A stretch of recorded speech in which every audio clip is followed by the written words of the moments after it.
obviously school always remained first. So that's, you know, that's the way to move forth. And so for you, okay, so 8th grade, you decide I'm gonna be in DC, make it through high school, and then apply to schools, apply for scholarships. So for me, I was really stressed about in terms of scholarships here. Yeah. You know, being first generation, so you know this, man. College sounds fun until you start looking at in terms of the cost. Yeah. And you're like, oh my goodness, how am I going to pay for this? And so that, in a way, too, that is not talked about enough. It's a deterrent, especially for young black men that come from nothing. Right. You start looking at the school and you see how much it costs. Like, oh my God. And so I started applying for scholarships, as many scholarships as I can.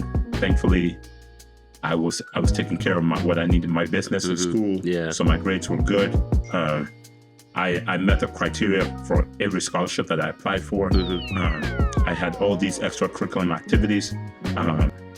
In school, Model UN, remember Model UN? Oh, yeah. So I used to do I helped start Model UN in my school. That's great. Still strong going today. Yeah, I did actually, sorry, you did, I know a lot of schools did Model UN. Yeah. The school that I went to, we actually did a program called Eurosim. We racked up quite a number of scholarships. That's phenomenal, man. Yeah, no, so I didn't know those exist, but the main one that I got that I was really thankful about was I got the Gates Millennium Scholarship. Oh, wow. And so the Gates Millennium Scholarship, for those who don't know, Bill and Melinda Gates put the scholarship together for basically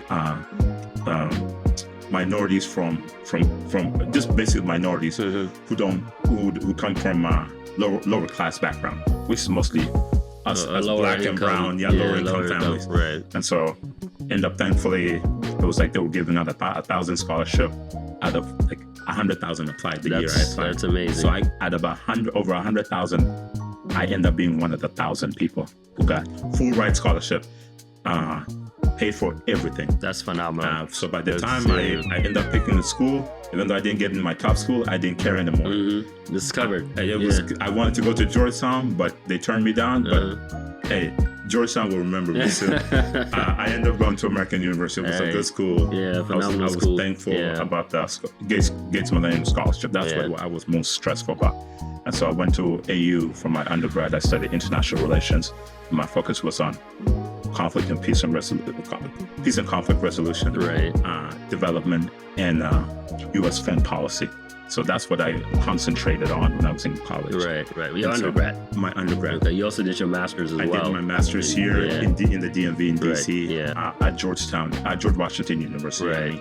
And I did that in education and human development. And I was also taken care of by the Gates. No, that's this phenomenal, was the brother. beauty I had of the Gates. I could have went back and got my PhD, but I didn't want to get bald back then. If I knew, my hair was playing tricks on me, I would have just went ahead and did my PhD. Hey man, but DC and DMV has been good to me. It's never too late. Yeah.